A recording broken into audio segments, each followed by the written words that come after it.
The following podcast is recommended for mature audiences only. The following podcast is recommended for adults only. Maturity is not a requirement.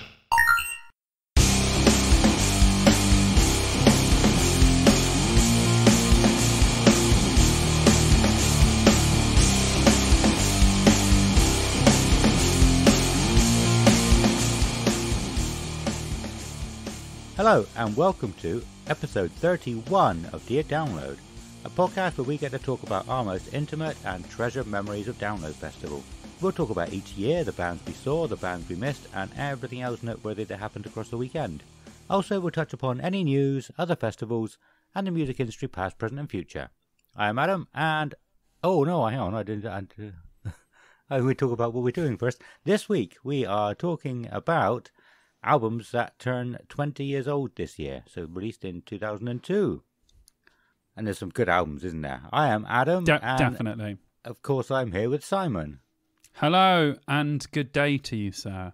Hello, how you doing, man? I'm grand, mate. Yeah, grand. Good. Yeah, I've been looking forward to this. 2002 is right in the wheelhouse of me being very much a teenager. So I think it was... Well, it was the year I left school.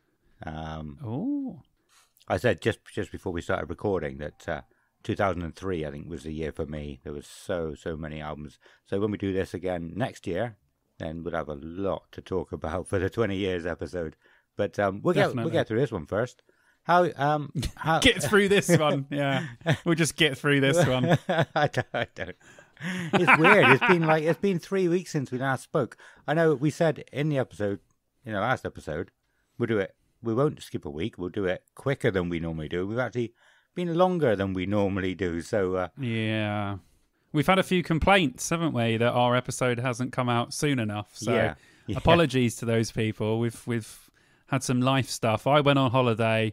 All sorts of shit happened. Yeah, I'm sure Adam will speak about that when I ask him how he's been this time. But yeah, I've been good. Yeah, awesome. Like I said, I went to Spain. To see my dad. That was really nice. And that's about it. Literally, that's it. I haven't really done that much. Just been chilling. Still watching X-Files. We're on nice. series 6 now. So yeah, it's been really good. Vicky really has the itch for, kind of like we watched Buffy and Angel. She got really into it, and she was like, "Oh, can we watch Buffy? Can we watch Angel?" And now she's got the itch for more Mulder. Nice. Yeah. So yeah, it's really good. But yeah, how have you been, brother? No, I got some on top of that. GTA 4. Have you played that much? You sent me the picture, didn't you? GTA 4. Yes, I have played a bit of it. I haven't played it since I got back from holiday.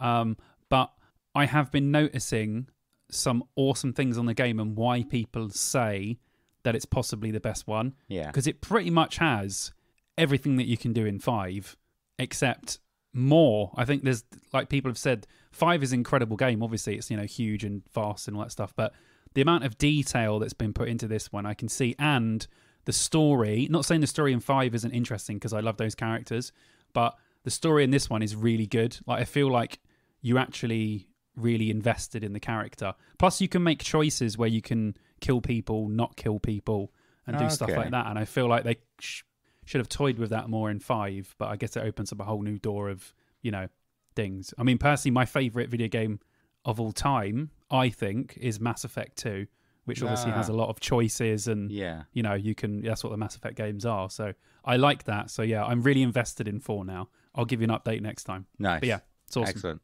I've actually been playing a new game as well. I've been playing Outer Wilds. What the is that?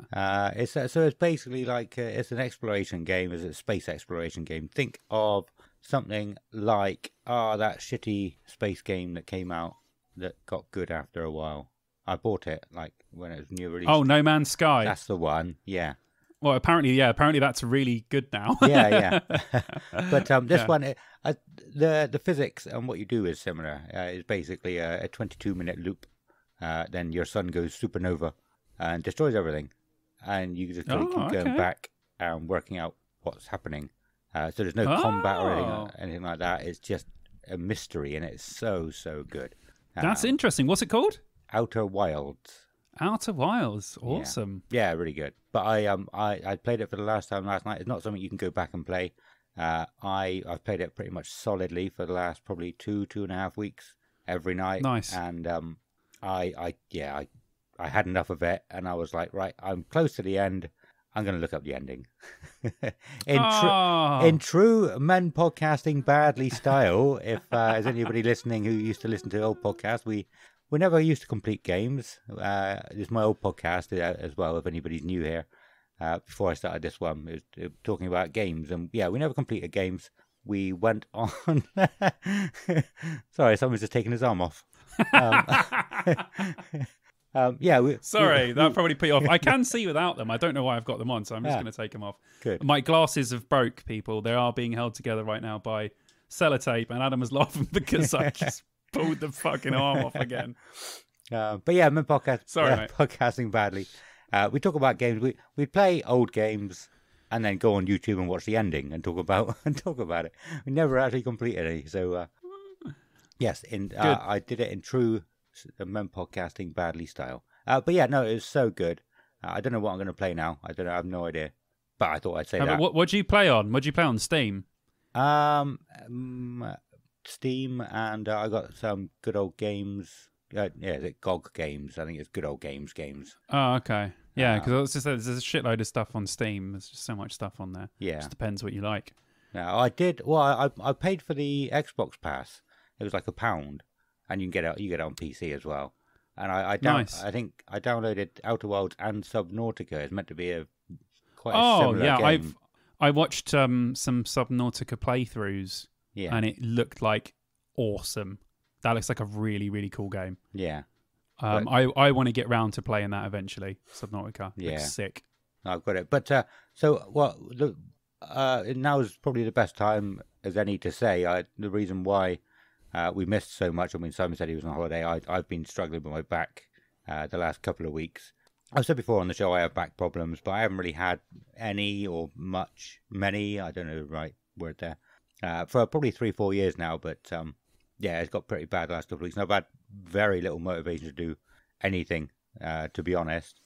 And I'm not sure. It could be because like where I sit playing my laptop is sort of back against the wall on our like dining room table, and I don't know if being sort of hunched up with the controller in front of me it could be a reason for that. So I can't really play Subnautica now because I want to do something other than sitting at my computer downstairs in the evenings.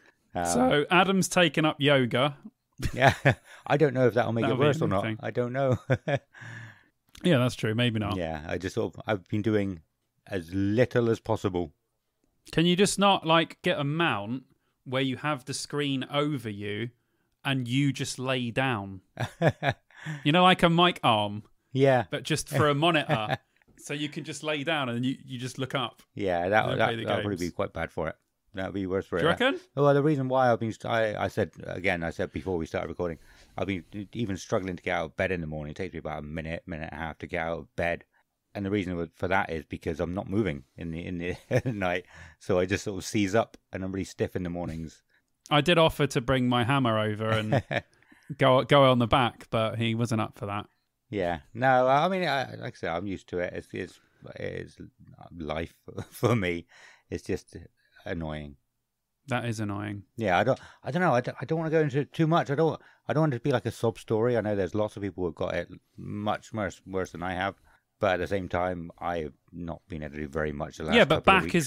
Back is annoying. Everyone's known. Everyone who's ever suffered from a bad back or had backache or anything, even if it's only for like a day, knows that back and neck is the worst one for me. Yeah. But back or neck issues are so fucking annoying because you don't realise how often you take them for granted and you use them for everything like fluid neck movements and back movements. Yeah. So when something does happen, you're like, holy shit, I literally use these muscles and my spine like all the time. Yeah.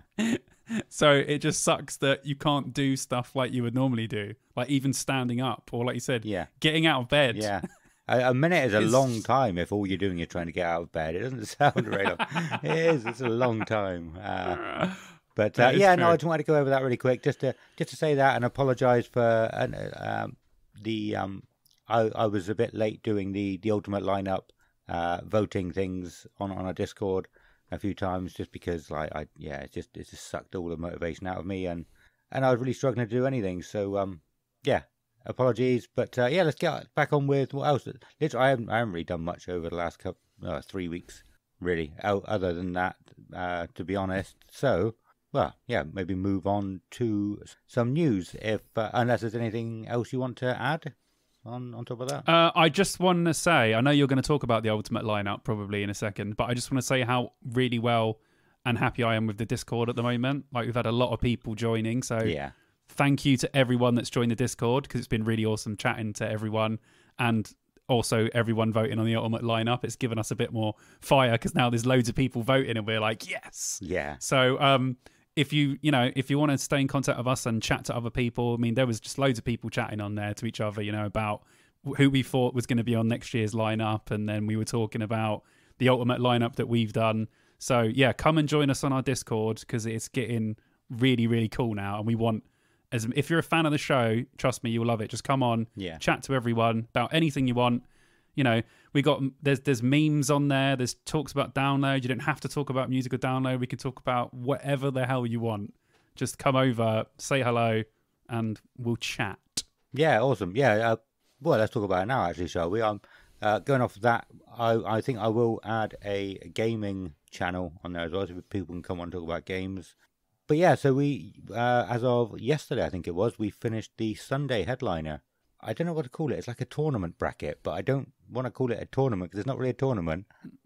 It technically is a tournament. Yeah. Okay. Tournament. Really? I mean, it is a tournament for the ultimate lineup. It is a tournament. Yeah. Battle. It's a battle. It's a fight. Yeah. And, the final came down to Iron Maiden versus Linkin Park. And Linkin Park won it quite easily. Do you know, I was thinking to myself when that happened, I was thinking, how annoyed is Adam right now that Iron Maiden didn't get into the headliners? I know, a little bit.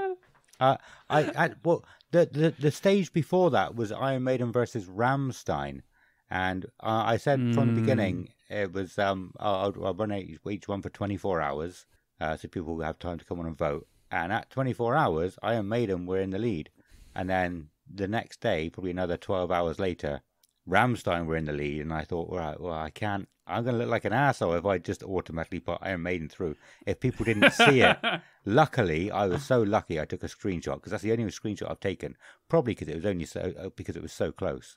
But I took a screenshot just over the 24-hour mark of Iron Maiden winning. But there you go. Yeah, I did post it up in the Discord, because I didn't want to look like an asshole by putting Iron Maiden through over Rammstein when it looked like Rammstein won. I mean, well, they did, but just people weren't. Oh, it was good though.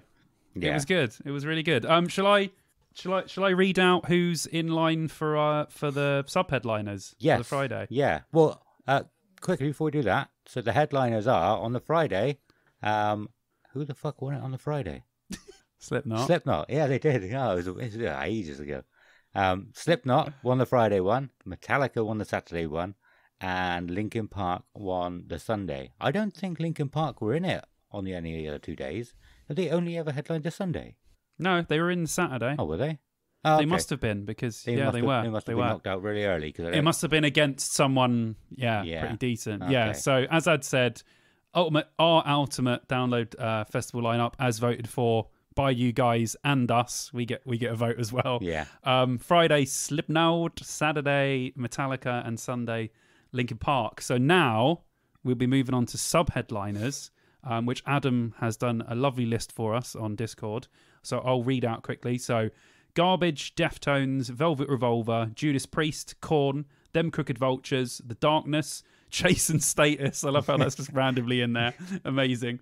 Bullet for My Valentine, Rob Zombie, Judas Priest, Korn again, Prophets of Rage, Bullet for My Valentine again, Slash featuring Miles Kennedy and the Conspirators, and A Day to Remember. So come over to the Discord, help us vote. If there's a bands that you love, you guys get to vote to who will be the sub headliner for our Friday ultimate lineup. So yeah, come over to the Discord and vote, because it's good fun. I was so like, oh my God, they're going to win. And then a couple of hours later, the other band was winning. And I was like, This is fucking awesome.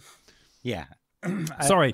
No, yeah. I keep. Do you know what? Sorry, just quickly, just because I just swore, I've been really annoyed at myself in the last couple. I can't, for some reason, I don't swear that much in normal circumstances.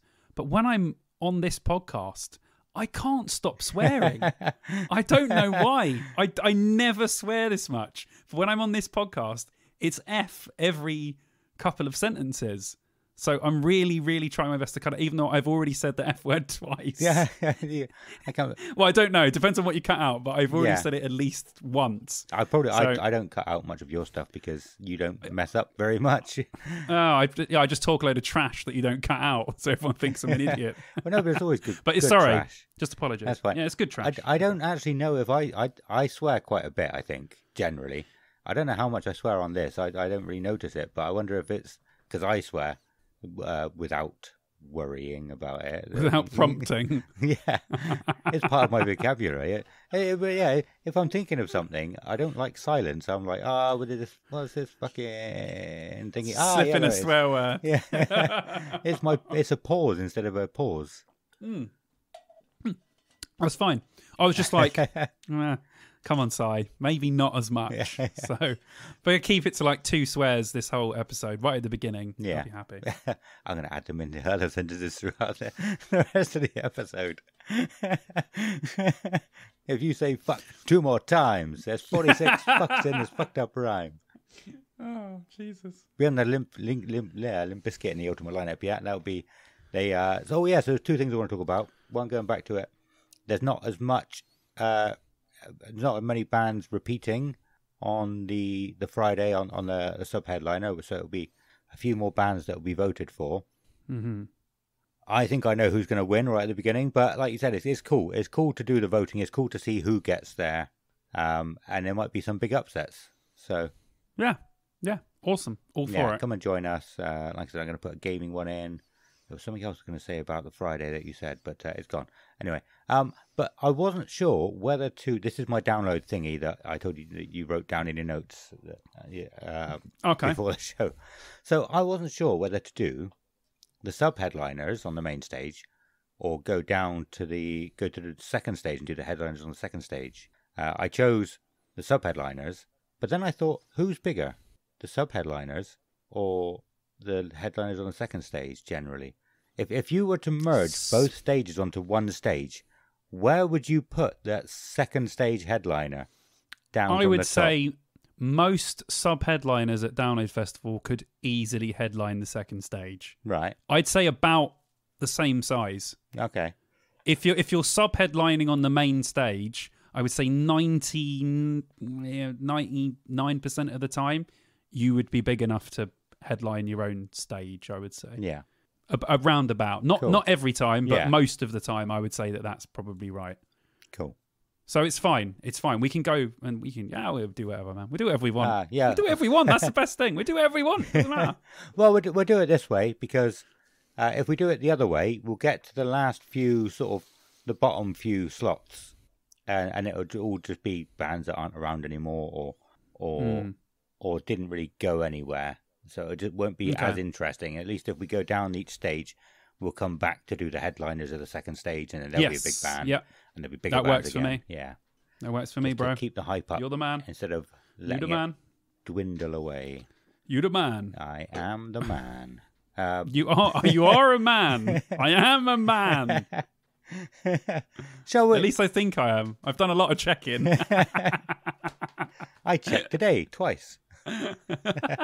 For 17 minutes. This is the news. We've got news coming for you now. Just shut up. 'Cause the news is going to come now. This is the news. The news, yes. Thank you, Simon. We didn't actually bring you in that time, but that's fine. You come in. You come whenever you want. He come in anyway. Oh dear. I don't mind swearing, but being crass. This is being crass, isn't it? Is that, would you say? it's just innuendo. It's innuendos. fine. That's not usually what I'm like. It's similar to you with your swearing. I'm not usually like this. I do apologise. Innuendo kind of guy. Yeah. News. So the news, there's actually obviously been quite a lot happened in the last 3 weeks since we last spoke. I'd imagine this is going to be on yours as well, but one of the biggest things was the Taylor Hawkins concert. Yes. Massive. Huge. Yeah, really good. I watched a few bits of it. I haven't watched it in full, but I only heard good things. And from what I've seen, it was awesome. Really good. Yeah. It was actually really tough watching Dave Grohl kind of get a bit emotional. It was quite horrible. I don't know how this feels, but I feel like I know Dave Grohl. Like, I feel like I know him. I feel like I think he's that kind of person, isn't he? He's quite open about it. He always has been that way, because he's been through so much crap, like band-wise. Yeah. Obviously, he's like super rich and his life is fine. But I mean, like emotionally, he's been through a lot of stuff, hasn't he, with people dying and that. And I don't know. I feel like I know the guy like quite well. I feel like he's a friend that we all know. Just I feel like if you sat next to him in a coffee shop or something, you'd just be like, "Hey, dude, how you doing, man?" Yeah, and just talk to him about a band, and he would just talk to you about that band. Like, I feel like that's the kind of person he is. And he would tell you about his experience when he was in it, because there was a time when he was in like everything. He was in my band at one point. I'm sure he was. We're even talking about an album today that he drummed on. Yes, yeah, we are. I think that's why I didn't like them coming up at the time. See what I mean? So he's everywhere. So it was quite upsetting actually watching him get. It was upset watching all of them, but especially him because he feels like a friend that we all know and love, and it was really upsetting. Yeah, but the concert is what it is. It was awesome. Yeah, I didn't get that far. I know obviously there have been people like sharing the highlights and everything. I have seen the video of Taylor Hawkins' son playing Hero. I think it was. Wasn't it? Yeah, that was cool. I didn't. I think that's about the only one I've seen. I've got an hour into it, and then I think I must have closed the tab and then forgot to go back to it. But yeah, there is a. It was 6 hours long, wasn't it? The whole concert. Very long. Yeah, so I do need to finish it. And I was never even a big fan of the Foo Fighters, but it sounded that it was that good. Then I definitely am going to finish it. Yeah, definitely. I think it's worth a watch. Like you said, even if you're not a Foo Fighters fan, it's just intriguing to watch. Yeah, I think if you're just a fan of music, you should probably just give it a watch. And see, and then you might actually end up liking the Foo Fighters. I love the Foo Fighters, but other people, it's probably a song that everyone loves, the Foo Fighters, and it's decent. But it'd be nice to watch them, I think. Yeah. Talking of death, the Queen died as well. Yeah. Let's just stay on the form of death. Hey.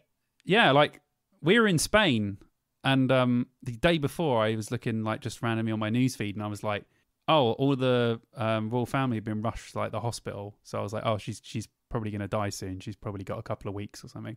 Then we woke up the next day and my dad was like, Queen's dead. And I'm like, what the fuck? And not that I'm like a royalist or anything. I understand that I don't hate the royal family by any means. Don't get me wrong. I love this country and the British Isles very, very much. But I also see why it's good to have them. But I don't know. I just feel like the Queen's always been there. It's very weird, isn't it? How it's just different now. Like even our parents don't remember a time without the Queen. No, and now, exactly. Yeah, we've been so like used to it for so long, and it's just it's such a huge. Even if you don't like the royal family, you can't deny that it's such a huge landmark thing to happen in your lifetime. Yeah, there are people that were born in 1952 and have died and have never seen the Queen. Change into become the Queen and then rule for so long and then die. It's crazy. It's really crazy. So I was like, wow, that's mad. And now to sing God Save the King makes it even weirder. We have a king at the World Cup. I'm going to be standing with my arms like that, singing it like top of my lungs. It's just so strange. Such a weird thing. I don't know what your take on it is. No, I think the same as you. I wasn't a massive fan of the Royals, the royalists. I'm not. You said I'm not a royalist. I don't know even know what the word is. They're just the royal family. I don't know. Yeah, royals. Yeah, the royals. I wasn't the biggest fan, but again, I didn't dislike them for any particular reason. It was just like you said, it was just always there. Yeah. But like you said, it's weird. Like Kelly watched the whole funeral. I think she was actually quite taken aback by it, quite emotional about it.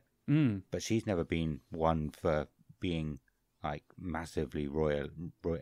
don't even know the fucking words. Massively royal thing.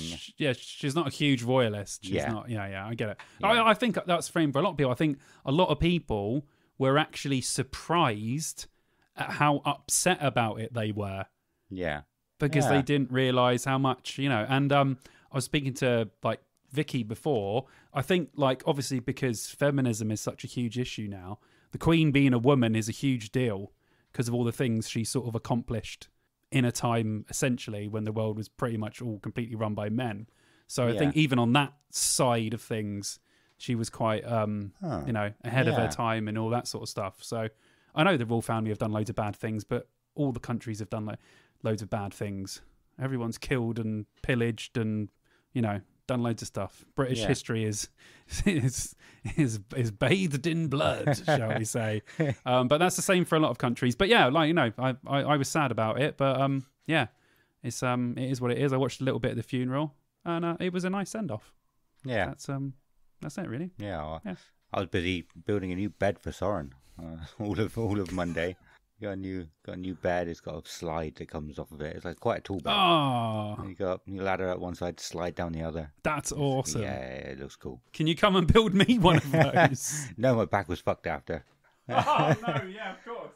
I just knew we had it all here. I just knew that there was no way I was going to do it on a day that I had work. I'd come home and do it after work. So I was like, right, I've got to do it now.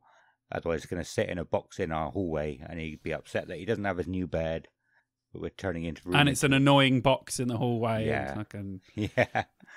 I get you, bro. I did. I feel you. I pulled both my ass muscles too as well. Don't know how. Ooh, what? Yeah.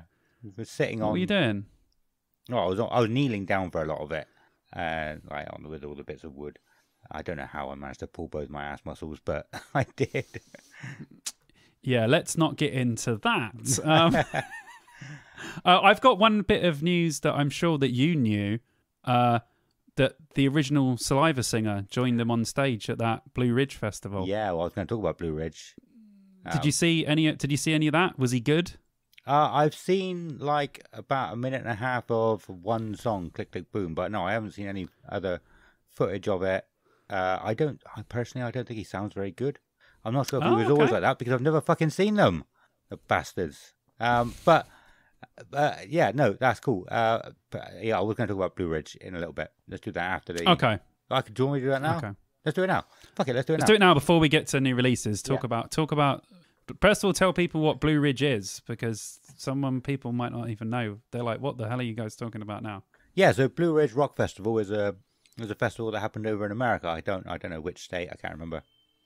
I was about to take a guess, but it would be 1 in 50 chance. It really. Well, it's not going to be Alaska. Right, go on. Wait. 1 in Before 48 chance. Wait. Okay, I was going to say, right. Nebraska. Hold on, wait. I'm going to... Wait. Just wait 1 second. Well, that's my guess. When you find it... Here we go. Okay. You've got 5 guesses at which state it's in. Okay? Yeah. Do you know what? I've read it. If you get it within that time, you'll get a prize or something. I don't know. Okay. Guess number 1. Well, I've read it loads over the last few weeks because I've been following it on like Reddit and Facebook, but I don't remember. Nebraska. First guess. California. Florida. Is that even a state? That's probably not even a state. Maine is not in Maine. South Carolina. Damn. It's at the Virginia International Raceway, Alton, Virginia. Yeah, okay, cool. And yes, cool. It was a very, very good lineup. It was an awesome looking lineup. Awesome. But it was a bit of a shit show of a festival by the sounds of it. I don't know if you've heard much of the news about it. No, I've been following it on Reddit, Facebook. So their campsite is nowhere near the arena. They have to get a shuttle bus from the campsite to the arena. Oh. I think it was in a new area this year, a new venue. But it was just as much shit show last year as it was this year. So yeah, they had to get shuttle buses from the car parks as well. If you were there for the day, you had to get a shuttle bus from the car park. But people were going and queuing for the shuttle buses. And they were waiting like hours in the queue to get a shuttle bus to the arena. And people were saying, like, I'm missing a band that I want to be seeing right now. And it was the same on the way back, going back from the arena to the campsites. I think I saw one guy put up, he started a timer on his phone. He got there pretty much dead on 11 o'clock at night to get the shuttle bus back to the campsite. And he was still there at like 5 to 2. It was Oh almost my 3 God. hours in the queue. But the other thing is, because after seeing that, I thought, well, surely it can't be more than a 2-hour walk, 3 hour walk. Why don't people just walk it? But they were turning people away that were walking. I think What? after a couple of days, they were letting people walk it if they wanted to. But the first day or two, yeah, they were saying, nope, you need to be coming in from a shuttle bus. We can't let you in if you walked here. So they'd walk up there and they wouldn't be allowed in, so they'd walk all the way back again. Oh, Jesus Christ. Honestly. Yeah. Like, I can't understand when there is so much easy research to do and so many people to talk to, how people still can't put on a bloody festival correctly. Like, the mind boggles at some of these idiots who try and put on festivals. Like, it's so simple. I mean, I know logistically it can be simple. You make the logistics bit simple, and the facilities and all that stuff is the difficult bit, and booking the bands. Yeah. But on a logistical sense, it's really not difficult to figure out where it's a good place to hold a festival where you don't have to get a shuttle bus to the arena. Like, I know America's big, but bloody hell, they must have... there's other festivals where you don't have to get a shuttle bus. Yeah. Just hold it somewhere else. Yeah. Oh, my Lord. Honestly. I think one of the problems last year was they didn't have shuttle buses, but it was still a long way. So people were saying they were walking like an hour along a road that didn't have a pavement in the dark to get back to the campsite. Oh, my God. Yeah. No, thank you. What else was there? I think there was barely any water points, and this is America we're talking about. It's bloody hot over there. But I think there was a few other things. I'm not going to go into too much detail. But the funny thing was, so with download, and in the download groups, when people will complain about everything all the time, weren't they? And I saw people posting about how shit Blue Ridge Rock Festival was last year, and comparing it to download, and sort of saying, see, things can be worse, much worse. And in the Blue Ridge Facebooks, they're sharing other worse festivals than that and saying, see, it can be worse. That's good. There's always a worse festival somewhere out there than the one that you're currently at. I like it. But I'm gonna. That's great. Oh, hang on. So there was a famous pizza stall there. That's the last thing I'm going to say about it. A pizza stall. It was famous for how expensive the pizza was. Okay. How much do you reckon it would be in dollars? What would you say would be a ridiculous price for a pizza in dollars? Do you know roughly what a conversion would be? How much was the Domino's pizza at download again? It was like 16 quid, I think, 15, 16 quid. I reckon they would charge you like, I mean, you pay £25 normally for a fucking Domino's takeaway. I reckon $55. $66. Whoa! What? $66 pizza. I mean, 55 was high, but $66 for a pizza. Wow. $66 is £58.34 at the moment. Yeah, in pounds. I don't even think download people would pay that much for a pizza, and some people pay some crazy prices for stuff, but that's mental.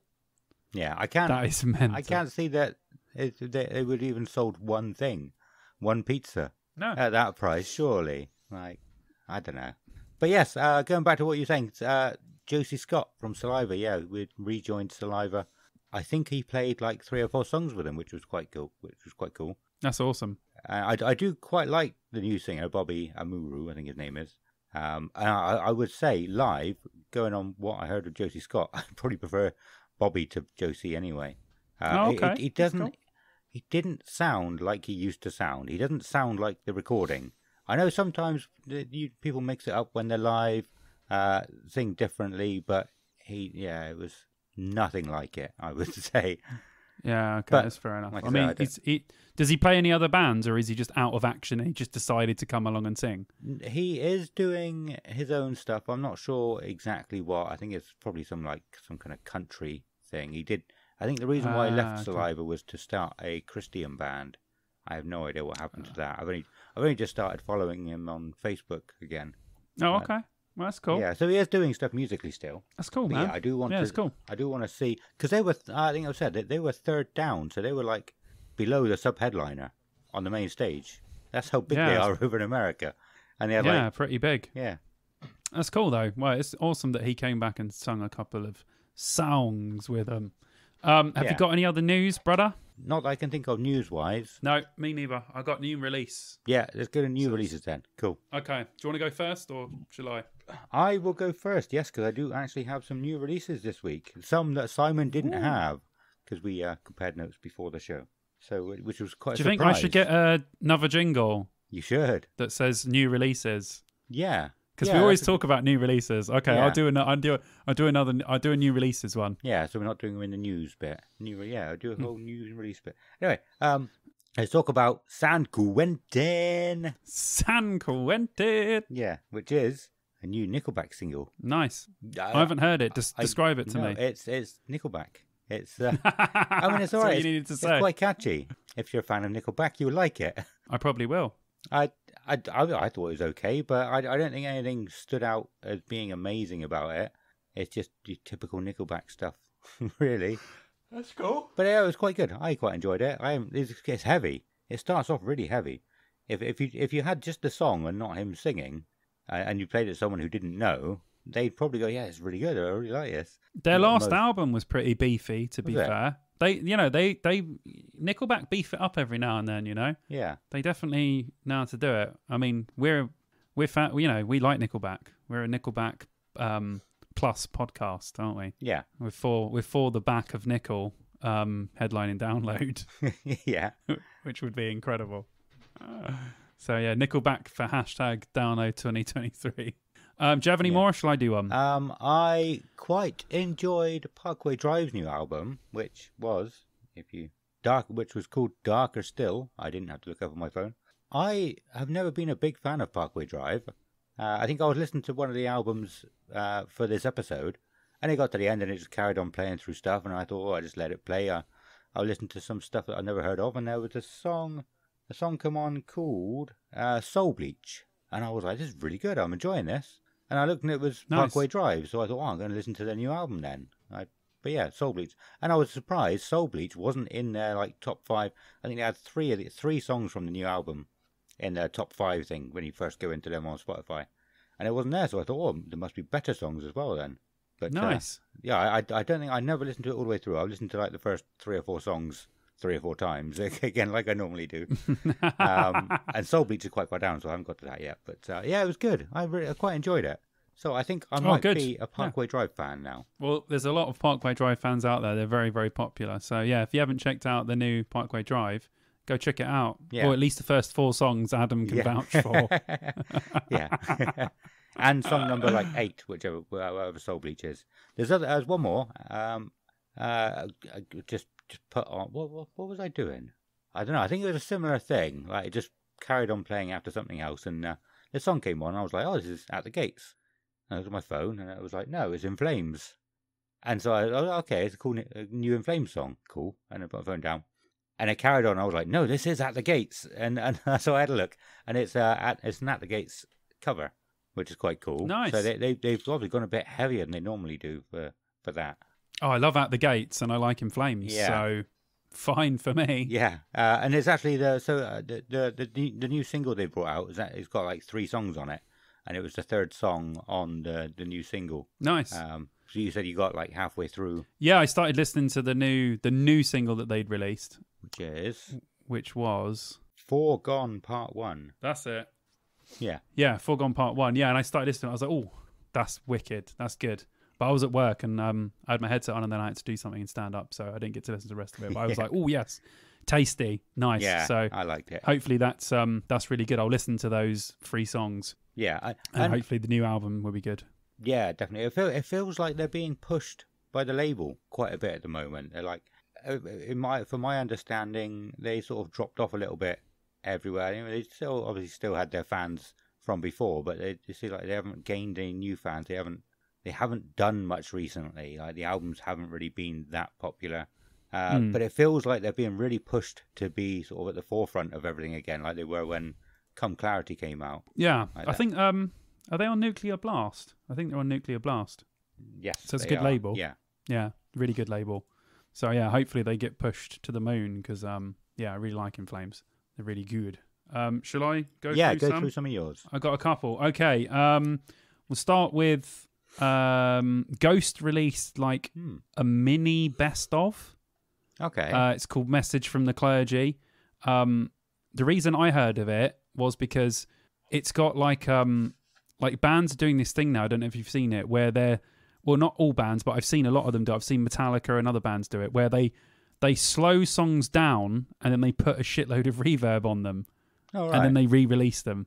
Okay. So the song sounds like a warped record. Yeah. Which is really, really weird. But yeah, I heard Mary on a Cross slowed and reverbed, and then I thought, oh, what's this on? I don't recognise that cover. And they've done an album called Message from the Clergy, and it's like a mini best of. It's got Mary on a Cross, Call Me Little Sunshine, Square Hammer, Dance Macabre, Year Zero. They're all from different albums. So it's like a 7-song long mini best of. Okay. So I think if you haven't really heard much of Ghost and you want to get into Ghost, I think this Message from the Clergy, 7 songs long, all like hits from the albums, I think might be a good place to start with Ghost if you're not already in the Ghost camp, like some of us are. So go and check that out. I know it's not new, but the slow and reverbed version was new anyway. Excuse me. Bush released a new song, Heavy as the Ocean. Another one from their forthcoming album, Art of Survival, which is out on October 7th.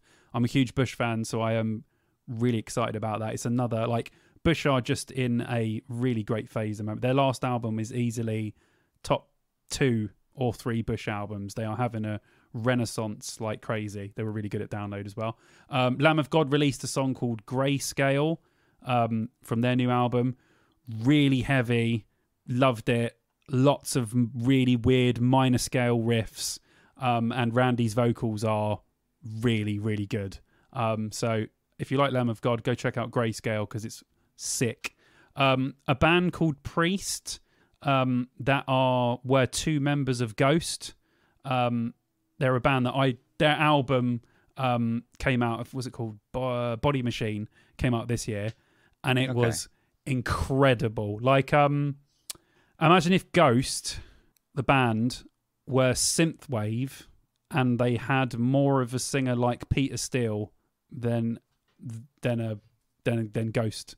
It's really weird to say that, but like, imagine if Ghost just were all synths, more synths than guitars. That's what Priest are. Real synthwave, heavy 80s, pounding snare drums, loads of like ARP bass lines and shit like that. It's fucking really good. Okay. But they released an album this year, but they've already released a new single that's not on that album. Yeah, talk about having a lot of stuff. It's called Already a Queen. Again, it's just really good synthwave stuff. So if you like Gunship, people listening to this might know who Gunship are. They're the members of Fightstar that done their own sort of synthwave band. If you like Gunship, you'll really, really like Priest. So definitely go and check Priest out. That album, Body Machine's sick. The Butterfly Effect, a band who have not done an album since 2009, were always one of my favourite bands, have finally made a new album after like 13 years. Oh, they're an Australian prog rock band. Okay. So if you like Carnival or sort of Tool, and then more alternative stuff, sort of Deftones-y kind of stuff, that's kind of the vibe that they go. So their new album 4 has come out. It's really good. I've only listened to it once, but I'm going to give it another listen so it can soak into my brain, because this is a band that I have listened to on repeat because they are so incredible. So yeah, if you like any prog rock stuff, a little bit heavy, really great singing, check out Butterfly Effect. Awesome. And finally, Lorna Shore have a new single called Pain Remains 1, Dancing Like Flames, coming from the album that's coming out called Pain Remains. Everything you would expect from a Lorna Shore song. Just mad vocals, crazy drums, but has a really, really melodic sound compared to the And I Return to Nothingness EP that was just like proper brutal. This is more heading towards Cradle of Filth territory than deathcore territory. Right. Still got deathcore moments in it, but it has like the melodic sort of gothic synths that give it more of a melodic sound than the previous EP did. So I'll be interested to see if the album goes in a more I'm saying melodic, it's fucking Lorna Shore, but a more melodic direction than And I Return to the Nothingness, which did have its melodic parts, but just horrid for a lot of it. So I'll be interested to see where they go with that.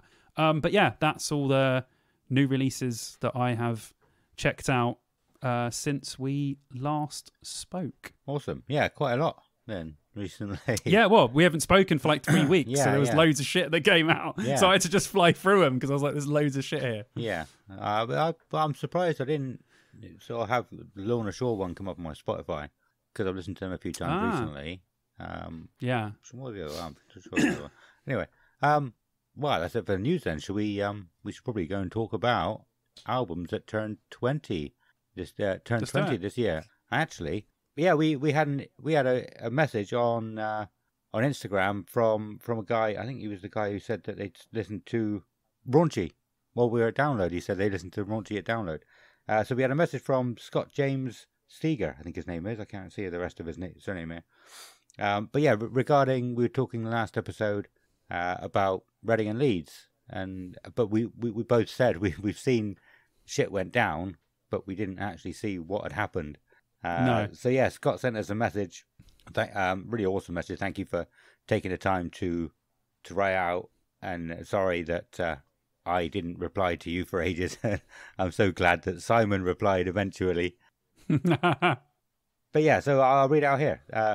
It says, I thought I'd drop you a little message after listening to the podcast today. I was at Reading Festival, so I can share some insights into the carnage. In terms of the Woodstock 99 type of carnage, on the Saturday and Sunday nights, the place had little pockets that turned into war zones. It was by no means the whole camping area, and thankfully we were in Camping Plus, which is like RIP, so it wasn't affected other than leaving the arena. But we saw a guy get arrested, no older than like 17, 18, because he had a bag full of needles, and he was... Shit, I forgot he said this. This sounds insane. Yeah, this does sound mad. Yeah, because he had a bag full of needles he was seen injecting people with. We saw tents, some with people inside who had to run out of them, being set on fire. One thing we saw that was just unsettling was so many glass spirit bottles smashed all over the campsite floors. It was nuts. On a happier note, I've always been a hater of Bring Me the Horizon, but they were sensational. I watched the whole set, even with a dislocated kneecap, so they must have been good. Yeah, thank you for sending that in. That sounds insane about those needles. Yeah, thanks for that. That's appreciated because we wanted to get some insight onto what the hell was going on there. Yeah. Like, what the hell? So now at least we know there was some mad stuff going down for sure. Yeah, definitely. And like I said, so thank you for writing that out and sending it to us, Scott. And apologies that it took a few days to get back to you. I'm curious, what happened to your knee? Did you dislocate it in a pit and then go back? You didn't say, but I reckon I'll put money on you did it in a pit somewhere. Yeah. And like Adam, have you had trouble getting out of bed? I'm still having chest problems since the last pit I was in, which was the Death by Kai gig I said about. Was that a month and a half ago? It still hurts my chest, my ribs when I cough or sneeze. This is awful. I'm too old for shit like that. Oh my god. Yeah. So that's what my first thought goes to, a pit. You could have dislocated it anywhere, I guess, but that's. You might be younger than us. You might not. But yeah, that was that one. And another quick one from Ready to Moshcast. It says, "Hi Adam, hope you're doing well. We're still listening to the pod, and thanks for the shout outs because it took me like 2 months to actually catch up with his download recap or review. Do you guys fancy doing a crossover podcast? Which yes, we absolutely will. Definitely. We just need to sort it out. I need to reply to him, and we'll sort that out. We still need to do the wrestling one. I've thought recently as well about doing a gaming episode as well. I'm going to put something out in a few days' time, probably. Just basically saying, who do you want us to try and do a podcast with? who already does a gaming podcast and talk about the music. And yeah, so you can hells yeah. If you listen to any gaming podcast, yeah, keep an eye out for that post and tag them in it. Yeah, we'll hook up with some people and talk about some games and some music. Hells yeah. Yeah, definitely. Yeah, let's get into the main topic then, which is albums that turned 20 this year. We've got quite a lot of albums. You put down quite a lot of albums. I added quite a few albums to it as well. So, where do you want to start? Oh no, we need to bring Ronnie in. Ronnie, come here. Runners has got to come in. How should we bring him in? Everyone who's listened to this podcast, Runners up there. Put both your hands in the air. Put both your hands in the air right now. We're both doing it. Yeah, put both your hands in the air, right, and just do jazz hands. Jazz hands. We can't see her either. Ronnie will see this from space. And he will come down. Here we go. He's coming. Keep it going, otherwise he won't be able to land. Come on, Ronnie! This just reminds me of CBBS, this kind of thing. You obviously probably wouldn't know. Yeah, do that kind of thing on kids' shows. Awesome. But I hope you all did that at home. Or wherever you are, in the street. In the street, at work, wherever. Sing for me, devil!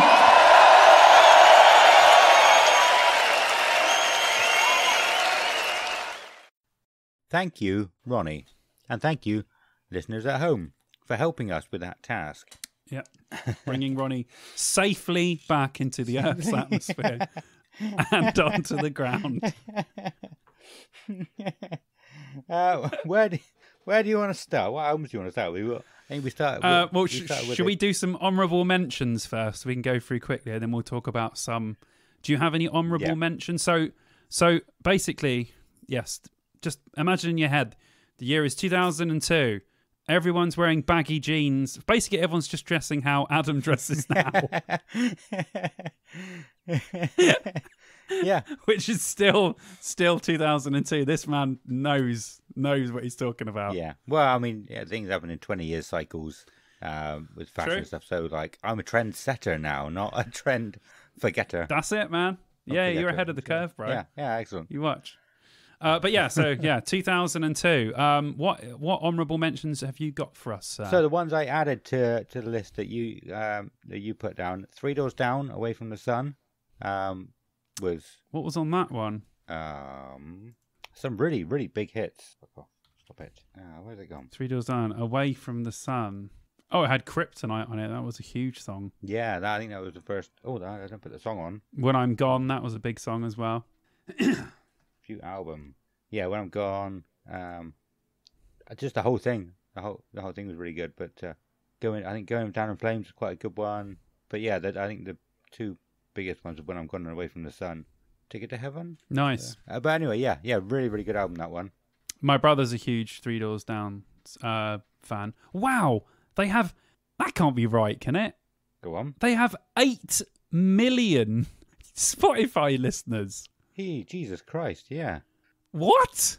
I mean, I know they've had some popular songs, but 8 million people a month are listening to 3 Doors Down? Really? Not saying there's anything wrong with that. I'm just saying that is very surprising. I think that's more than Kiss. I think that's more than Iron Maiden. That's insane. Well, I think the thing is, I think some of their bigger songs have been like radio friendly songs that have been played on the radio quite a bit, especially Kryptonite. But Kryptonite at the time, I'm not sure. What's the latest studio album? I don't know what the Time of My Life was quite good. I think is that good? I don't know. Like if you were to ask me, I would say Kryptonite was probably their most popular song. You know, what does Spotify say? Kryptonite, yeah. And then Here Without You. Mm-hmm. I forgot about that. I didn't even see that on the album, but that's a massive song. Yeah, When I'm God's a good song. Be Like That's a good. They got loads of good tunes. I can't believe they have more monthly listeners than Iron Maiden. That is, I think, absolutely insane. Like I said, I think they're quite radio friendly. There's probably a lot of people have just like one song on a playlist they listen to, and that's it. They don't go into the actual artist and listen to albums in full. I guess I would say. I don't know. What else do I have? Stone Sour's Stone Sour album, which is a massive album. and a really, really good album. Yeah. I love that album. The only album of theirs that I really listened to, because I am the one album guy. You really are. Yeah. They've had a few good albums, to be fair. I think when Slipknot and Stone Sour started becoming the same band, more so of Slipknot being a lot mellower than they were, and like they had some songs that you couldn't tell if they were Slipknot or Stone Sour, and I was like, nah, fuck this, fuck them both. Okay, it's fair enough. It's not. It's quite immature, and I see that now. But yeah, no, I think the first album was incredible, and then Slipknot became Stone Sour, and then Vended became the new Slipknot. So it all worked. It's all transitioning. Well, it's just a big cycle. Yeah. Bands turning into other bands, and that band comes out. That's that new band. Yeah. I like it. Avril What else have you got Avril for Lavigne, us? Let Go. Oh my God. Yeah. Didn't know we were going into that territory, but okay. Yeah, that was a huge album. Yeah, well, Massive I album. think, yeah, because like just because of how big it was huge. So just to sort of maybe to remind people what sort of era we're talking about, maybe. Definitely. Because I looked at people like Blink-182 as well, Green Day. I think Good Charlotte might have had an album out that year, or maybe the year after. I didn't dive too deep into that side of it, like pop punk. But the only other album I've got to put in here was Saliva, Back Into Your System, which wasn't a groundbreaking album. It's probably not an album that many people know about, but it was massive for me, so I wanted to put it in here. Oh, cool. Yeah, how's it was Saliva's second album. It had Always on it, actually, and most people probably know Always. That's an absolute banger. Yeah. That's my favourite Saliva song. Is that? Oh, 100%. Yeah. Well, of what I've heard, that is my favourite Saliva song. That's not just a good Saliva song, that's a great song. Yeah. That is a great song. Really well written, really well sang. Good song. Yeah. Really good song. I forgot that was quite a popular song. If you would have asked me before talking about this, I would have said, I think I probably said before, I would imagine the only song people know is Click Click Boom. But I forgot how big Always was. How Oh yeah. Not popular, how far it reached, I guess. Is the best way Definitely. to put it. Yeah, that was a big hit. That was all over Kerrang. It was on those best of Kerrang CDs as well. I think, yeah. You're underestimating how much of a big hit that was. I think I am. It was good. I loved it at the time. It was on all my I used to make compilation CDs. Yeah. And that featured a lot on my compilation CDs because I really liked that song. Awesome. It was really good. But yeah, I rated their second album more than their first. I rated their third album more than their first as well. I don't know. Oh, nice. If you wanted to know that, but I did. I wasn't just a one album type of guy for Saliva. I was like, no, fuck this. Wow. Fuck this first album. The second album and the third album are much better. Yeah. Well, there's quite a few second albums in the albums that we're going to talk about to discuss. So, second album syndrome is a real thing. Yeah. So we'll get into that when we talk about the albums in detail. But for now, I'll just run through my honourable mentions for the year that was 2002. I have to mention Korns Untouchables. For a lot of people, Untouchables is a very good album. Yeah. It's got really great singles, but I think that the actual album tracks are some of the poorest that Korn have made. But that's just me. I didn't like this album that much at the time. I love Here to Stay, love Hollow Life, love Thoughtless, Alone I Break's incredible. Yeah. All the singles they released from this album are sick. But in all the other songs, it's Jonathan Davis, for some reason, really wanting to sing like a Dalek. and I could... He went full Jonathan Davis. He went to Jonathan Davis on this album. Starts to sing like that. And it put me off. And I listened to it again and I thought, I still don't like this album that much. I have not heard that side of it. Yeah, I don't know how you say it, but I'm pretty sure that me and my friend Wesley back in the day, we loved all this sort of music, and we always said that on this album he does sound like a Dalek. Yeah. So I agree with you. There's a Dalek tone. I think I agree with you. I need to listen to this album again because what you said, I'm not sure. I would say this is my favourite Korn album. Wow. Yeah. Okay. All right. Yeah. Wow. Okay. But- well, I'm sure at some point we'll do a whole episode about Korn because they're just one of those bands that we could do that about because they've got something else. This is nowhere near the top for me. But yeah, no. After you saying it, I'm not sure if it's just the highlights that I liked the most. Like if it's like I'm waiting to get to the next song that they released, like Thoughtless. But yeah, like you said, was amazing. What was the other one you said? Hololive. Alone I Break. Alone I Break. Yeah, all amazing. Here to Stay. But, so I want to listen to it, specifically listening for the songs in between now, just to see what I think of them. I think they're good. I think. I don't know. I'm not saying they're bad because I don't think Korn are one of those bands. They don't really make bad music. They make some music that's better than others. They don't make anything bad. Yeah. But I just this album it always is just in my head as the Dalek album. Yeah. And I'm a huge Doctor Who fan, but I don't want that from Korn. Okay. Yeah. It's not what I want my Korn for. Yeah. Do it, please. Tomorrow. In full. I'll listen to it, right? And I'll tell you the songs that I think are particularly Dalek-ish. Okay. Cool. And then you can tell me if you think he's gone very Dalek on that album. Okay. Cool. Yeah. But yeah, I had to mention it because it obviously was a huge album. Yeah. Really good. I saw them on that tour as well, and it was insane. Like, really fucking good. Oh, I swore again. Damn. Okay, we'll see if Adam can put a bleep over that. If not, you've got a Simon swear. I've got bleeps in my sound library. There you go. Other honourable mentions, 36 Crazy Fists, Bitterness the Star. Crazy Fist's first album, really great. That one and a Snowcap Romance afterwards were both insane. Bitterness the Star is a very good album. Other honourable mentions, Mudvayne, The End of All Things to Come. On re-listen, it's not a very good album. At the time, I thought it was good. No, it does have some good singles on it, but in hindsight, LD50, the first album, is vastly superior. But I will mention it because it was still a big album at the time.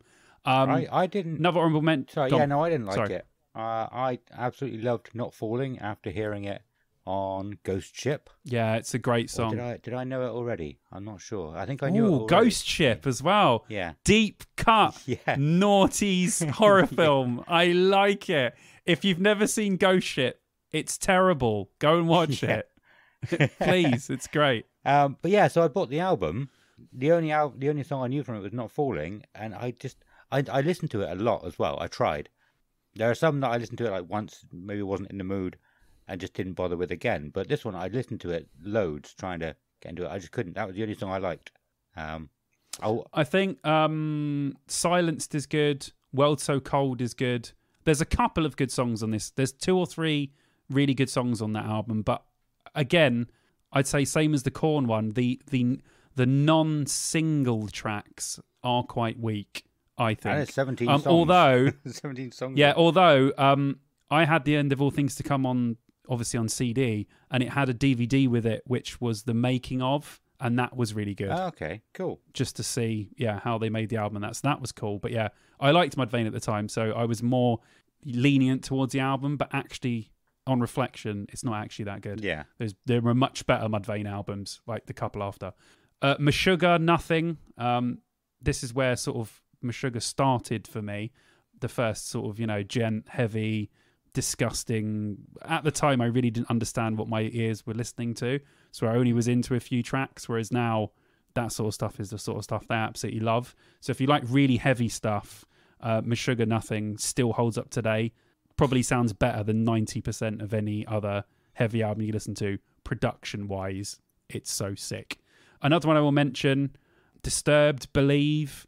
My brother was obsessed with this album when it came out. Obviously, the singles from it were fantastic as well. I wasn't that much of a huge fan of this album. I wasn't. So I didn't want to put it to discuss, but I will say it has its merits and it has its big tunes on it as well. So I think the first album is way better than Believe. Its first album is like every single track is a banger. Yeah. Disturbed is Believe is still really good. But none of them two are my favourite Disturbed album. My favourite Disturbed album is 10,000 Fists. Is it? I couldn't get into that one. That either. is. When was that out? Oh my god! That for me, that's the best. It goes 10,000 Fists, then Down the Sickness, then I can't think of the other album, but Believe is in there somewhere. It's still good. But anyway, yeah. If you're a Disturbed fan and you haven't heard Believe, go back and listen. It is still really good. Yeah. So yeah, that's all of our honourable mentions. Now there are a few albums we will talk about in a little bit more detail that me and Adam think are mentioning. Do you have some, dude? What to discuss? To discuss, or are we just discussing the ones on the list, or did you have any others to bring to the tableau? The only one I was thinking about discussing that I know enough about was Salivas Back into Your System, which I went into a little bit. But yeah, so there's no others. I haven't added anything to your list to discuss. Let me just have a look quickly. Saliva Back into Your System. What was the first album? Every 6 seconds. What? So they released 2 albums in 2 years? The first one's 2001 and the second one's 2002. Yes. Fucking hell, they didn't hang around, did they? Wow. Okay. Oh, we've gone too far. Hang on, it's the other way. What? Hang on. Oh, yeah, there we go. Albums. Yeah, they must have. And then Survival of the Sickest was 2004. Yeah. What was on Back into Your System? Rest in Pieces. What an incredible song that is. Storm is a really good song. Why is Click Click Boom on this one? Fucking dickheads. But yeah, actually, I would say this is my second. Survival of the Sickest out in 2004 was better than this one by far. I don't know what else to say. I don't know if you're waiting for me to, or are you looking through it? Sorry, I was just looking at what was on the album. Cool. I remember more about this one than I do the first one. Do you? Yeah. I remember specifically seeing this cover a lot. Yeah. In the shops. And obviously, Always was a huge hit, and like I said before, I really liked it at the time. So I might have to give this one a listen. Yeah, if you say it's good. Yeah. Well, give if you want to listen to this one, listen to Survival of the Sickest as well, which is the next one, 2004. I mean, they're all good. It's weird. Survival of the Sickest. No, let's not talk about it. But yeah, give them a listen. Everybody, go and listen to Saliva some more, and they'll get the data, and they'll go, oh, we are popular over in England. We are going to go and play over there, so I'll get to finally see them. Yeah, I think we should do that. Yeah, get as many listeners in England as we can, please, for Saliva, so Adam can actually see them live. That would be fantastic. Yeah. But yeah, there's nothing. The thing with Saliva was, I think I might have said this before, but like on the first album they had a song called Hollywood. This one they had a song called, it was Rest in Pieces. Have you heard that one? No. But it seemed like every album they did, they put a slow song on there, like towards the end of the album, and that always felt like the best song. But then when they finally did an album of all slow songs, it was like, oh, this is all shit. I want you to go back to normal, and your slow song will be your best song. I don't want just best songs. It was weird. That's fair. I'm going to give that one a listen, though. Yeah. I'll give you my personal review of it, and I can tell you what I like. Awesome. And what I don't. But let's go to your one to discuss. Yeah, let me just get that album up, and we will talk about it. Okay, the first album I would like to talk about is, I can't believe I'm saying that this was this long ago, Killswitch Engages 2002 Alive or Just Breathing. And for people who don't even know, this isn't even the first Killswitch album. That's how old Killswitch Engage are now. This isn't. So again, we were saying before, a couple of these, more than a couple of these, are bands' second albums. And a lot of bands have second album syndrome. Yeah. But in fact, for Killswitch, it was quite the reverse. Yeah, this where the first album was okay. You could see where they could go and how good they could be. And this album just straight away knocked the ball out of the park. I think it's because 2002 and 2003 was just when nu metal was starting to grind on people a little bit. It was just starting to become, it had taken over for about 3 or 4 years, even longer than that, sort of on the underground scene. But, it had been the main piece of rock for quite a number of years, and it was really starting to grind on people. So when you had stuff like this that was slightly heavier, you know, had a different vibe, just completely different to what had come before, people were really starting to flow towards this. And in the years afterwards, you saw that, like, you know, hardcore and heavy stuff sort of started to take over from, you know, as music was moving away from the nu metal sort of phase. So I feel like this was perfect timing. And I remember I heard Number Days on a Metal Hammer CD, and I was just literally like, wow, I've never heard anything like this before. Like, never. Just that band down out. And I was like, what? Okay, all right. And then that's it. I was sold straight away. Yeah. Easy. Went out, bought the album, no problem, done. Literally, just one song, I'm in, and I've been in ever since. Yeah. Oh, was Number Days a single? Did they release it as a single? I don't think it was a single. No. It was just the opening track, and they just randomly put it on a Metal Hammer CD. That's how I heard. I can't tell you what. I have it in the loft. Eventually, I will get out all my Metal Hammer CDs, take some photos, and put them on the Dear Download page, so you guys can see how many really old Metal Hammer CDs and Kerrang CDs I still have. But yeah, what were your memories of this? Do you remember this at the time, or did you discover it after? You just had no idea. The first time I listened to it was yesterday or the day before. Ah, okay. But no. Well, no. Yeah, go on. Seriously, I absolutely recognise the album cover. Oh, really? Yeah. Like, I don't know why. It just must have been everywhere at the time. Everyone listening to it, plastered all over, like I said, in magazines and everything. So I do remember the cover. And what was the next one? But yeah, because looking at the songs they released, was it just like My Last Serenade? Because I would say I've always been a fan of their singles that they've released. I've just always thought it's not the kind of music I would listen to all the time, so I never got any of their albums, never even listened to any of their albums until this one. Well, no, I've tried them. Not really properly listened to the albums until this one, yeah. Okay. Well, they released, just quickly, sorry, they released Fixation on the Darkness and Number Days from this album, I believe. Okay. They were the two singles. Well, I'd never heard of them. Was the End of the Heartache the next one? Was that when The Rose of Sharon? I think was the first single I heard. Of that's next album. Yeah. Okay. So I will be intrigued to know what did you think of this? I thought it was amazing. I really did. I was like, why have I not listened to this before? Awesome. That was not what I thought you were going to say. No. Well, I can't. Was it Temple from Within? I think. Is it that one where it's got like a lot of sort of Scandinavian sounding sort of guitar jewels or something like that? I can't remember. I believe so. Yeah. I'm surprised it's so far down in the album. I thought it was really early in the album, but like I was listening to it thinking, this is amazing. This is exactly the kind of thing I would normally listen to. Yeah. And I thought if I had heard this at the time, if they had released this as a single, I probably would have been a fan since that day. Like buying their albums and listening to everything they do.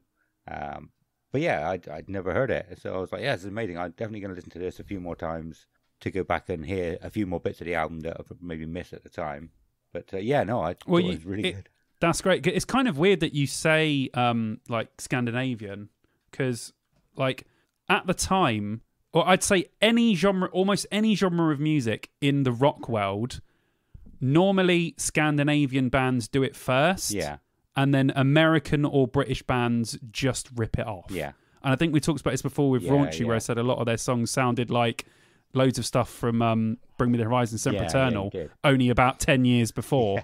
I'm telling you right now, if there's a new sound or a specific sound, like this Killswitch Engage, metalcore sound, metalcore was most definitely a thing taken from Scandinavian metal, without a shadow of a doubt. I know the Americans really claimed it and made it big, but if you think about bands like like In Flames and At the Gates and bands like that, they were doing stuff years before Killswitch Engage were. But I think the Americans took that sound and adapted it with the sort of hardcore stuff that had come up a lot in the States. Sort of gelled the two together made metalcore, had that hardcore sound and American stuff, that sort of Scandinavian metal riffage, and just jammed the two together. Yeah. And that's how bands like Killswitch Engage just popped up and just came, and it was the best of both. So you're literally like, holy shit. Yeah. It's got incredible singing and then absolutely disgusting riffs and loads of screaming, and you're like, well, it's just the best of both worlds. Yeah. Like, perfect. So yeah, I can totally see Scandinavian without a shadow of that, because that would have had a huge influence on bands like this to begin with. Obviously, it's got Americanized, and that's kind of that sound now. But definitely, that's really well noticed, because I don't think a lot of people would have drawn from that. Okay. But dude, that's awesome, and you really liked it, which I'm loving, because I legitimately think that this is End of Heartache is probably just as good, but this, that, and a couple of other. I mean, this is one of the best metalcore / metal albums ever. I think it's fantastic production, songwriting, lyrics, absolutely everything. So I'm really glad that you actually enjoyed it, which is I wicked. knew you'd be surprised and happy at the same time. Yeah, I'm really happy now. I'm buzzing. But yeah, it's just a great album, and like you said, the cover is kind of iconic. Yeah. It does have that kind of look to it, and it wasn't, like you said, it was in the magazines a lot. It would have been on the shelves in the stores. I think it was on a lot of T-shirts as well. Maybe that's where I saw it the most. I didn't think of that. Oh, it probably was a lot of T-shirts. Nice. Because that's when you had like the back alley CD shops that had all like the T-shirts hung up on the ceiling. I don't know if you still have. I haven't seen one of those for years. No, but I love those shops. That is proper old school. I love it, man. That's wicked. But another fact about this, and obviously this was brought out on a label we have talked about many times, which was Roadrunner Records. Bands like this and Roadrunner at this time were just, it was an up and coming. They were just killing it. They killed it all through the 90s, but they were absolutely killing it in the early 2000s. So yeah, if you want to know more about Roadrunner Records, we've done a 2-part Roadrunner Records episode. I can't remember which the episode numbers were, but if you want to hear more about bands on Roadrunner, I want to say go back and 12, 13 or 13, 14. I can't remember. It'd be around I felt there, good knowing exactly what number the Iron Maiden was. When you brought that up, that was really good. But no, I can't think. Maybe like 10 and 11. But yeah, go back and listen to that if you want, because we talk all about the Roadrunner stuff, because it's very, very cool. But yes, Live or Just Breathing, amazing album. If you're a Killswitch fan and you haven't heard it, where have you been? If you're a fan of metalcore or hardcore, go and check it out. Even Adam will vouch for the fact that you will not be disappointed. It was good. And I'm probably going to listen to more Killswitch Engage as well. More of their albums, I think. Not just the singles. And they're headlining Bloodstock next year. And I know that you'd want to go to a Bloodstock. I would want to go to a Bloodstock. So this could be your time. I'd like that, man. Hell's yeah, I'll go with you. We'll watch Killswitch. It'll be great. Well, we'll try and get passes, because I can't afford it. I don't think I will be too either, so don't worry. We'll get some passes for that one. Awesome Mondo, bro. Right. Well, should I just do it in the order I've got, or is there anything in particular you want to talk about? No, you do it in the order you've got.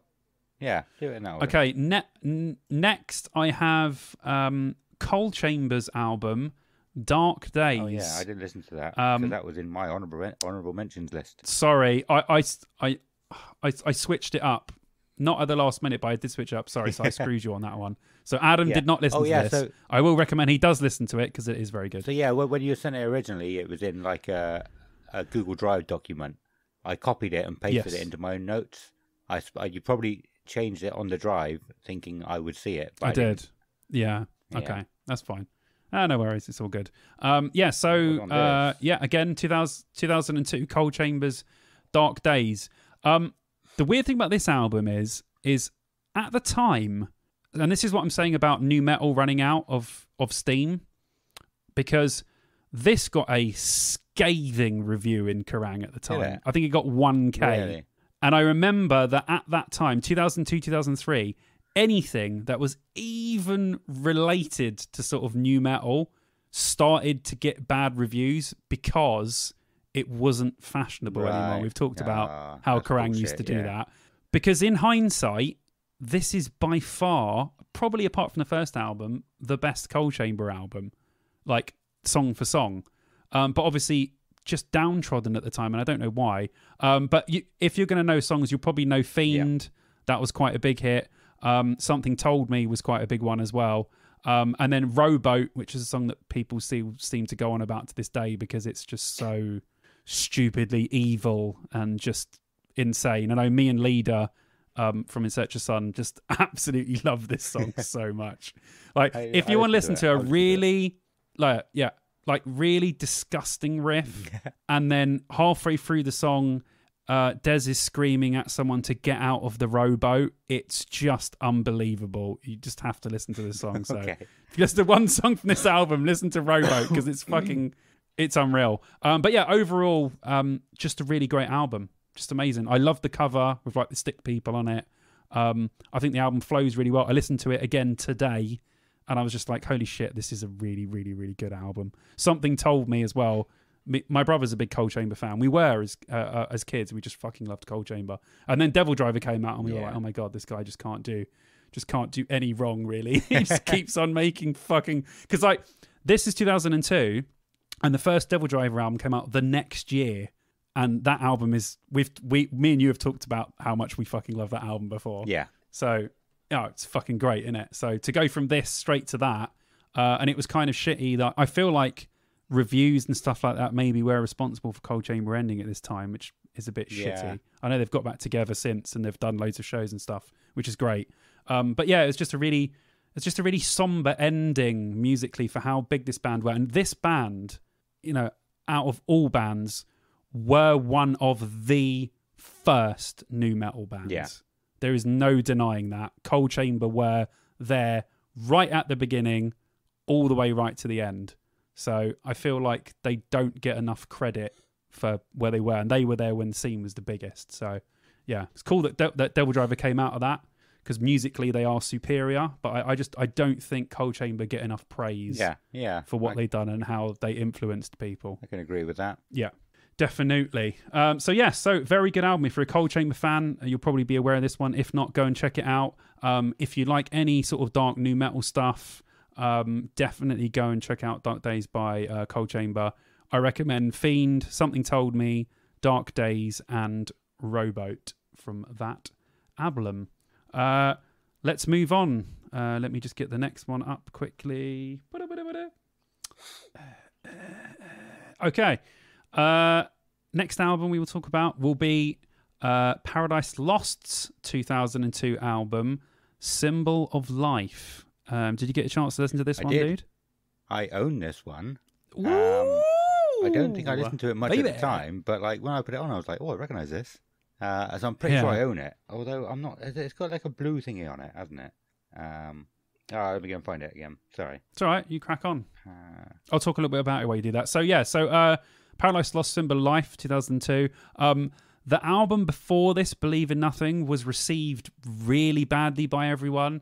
The fans didn't like it. The band didn't like it and have since remixed the album because it was mostly the mix that they didn't like. Even though I don't think it's as bad as everyone made out, and Believe in Nothing isn't that bad. But I think Symbol of Life, this album, is when they really sort of righted the ship, because it still has all of the sort of synth-esque stuff, that phase that they were going through Host to Believe in Nothing. But this album added more heavy elements back into the sound, which people were saying that the band was really missing from the sort of synth heavy stuff that they went through, sort of late 90s. So this is, if I was going to recommend a Paradise Lost album to anyone, this would probably be one of the two that I would recommend. Because I think as soon as you hear Isolate and Erased one after the other, you're thinking, this band's really good. Singer's really good. Music's really good. I really like it. Especially if you're into, the more dark side, gothy side of sort of, metal for, Paradise Lost, Typo Negative, Nine Inch Nails, Marilyn Manson. If you like any of that stuff, you will like this album because it is within that vein. So when did you listen to it? Did you listen to it? 2 or 3 days ago, I think. And I really liked it. I'm pretty sure I have it. It's up in the loft on CD. Like I said, I don't think I gave it much of a chance at the time. But as soon as I put it on, I definitely recognised Isolate and probably Erased as well. And Yeah. I really liked it. It's just sounded much more clearer than the last one you told me to listen to, which was the 30 Years one. Oh, Shades of God. Yeah. But Yeah. yeah, as soon as I put it on, like I said, it just sounded crisper, it sounded clearer, and I really enjoyed it. This one, I didn't really before this, I hadn't really given many albums a chance other than 1 Second. Although looking at this, I think I bought the one after this, Paradise Lost, self-titled as well. That's a good album. And I think I reckon because I wanted to get into them a lot of the time. I reckon I probably bought both of these at the same time, listened to both of them, and then listened to the Paradise Lost one more. Because I thought it was better at the time. So I was like, right, yeah, I'm playing this one all the time. And I'm obsessed over that album. But I need to listen to it to work it out if I did or not. Because I can't remember. It was a long time ago.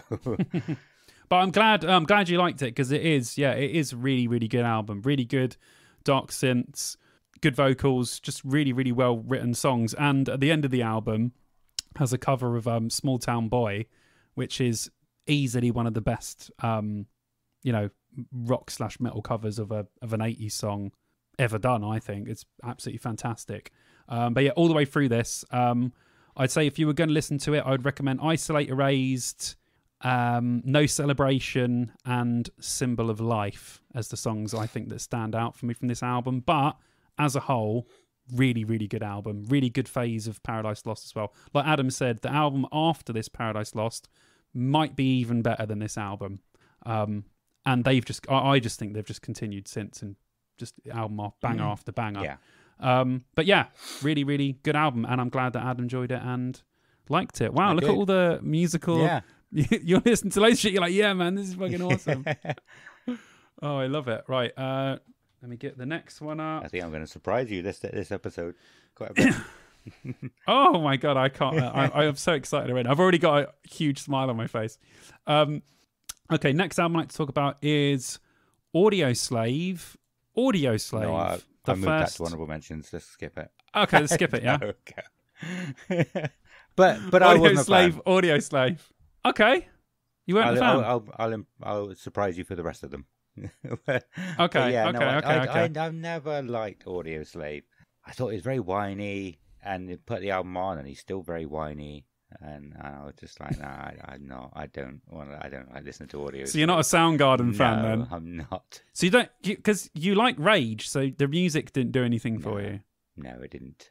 No. I'm sorry. Okay, because essentially it is Rage Against the Machine with a different singer. Okay. Oh yeah, no, I've heard that. Yeah.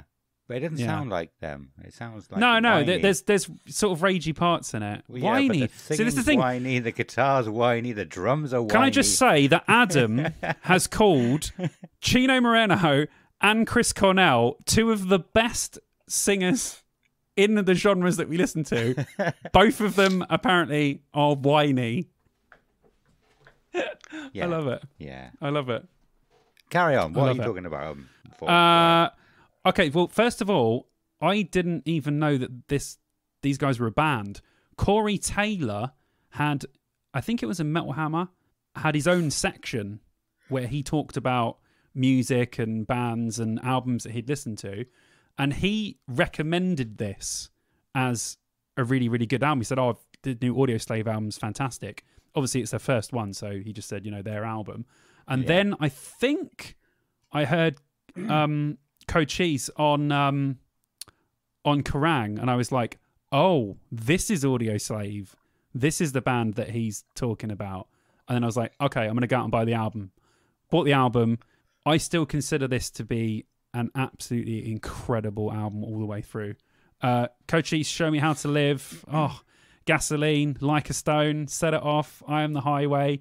There's too many good songs on this album. It is absolutely fantastic. I'm sure a lot of people would agree with me. But also, I will say on Adam's defense, I can see why people wouldn't like this album.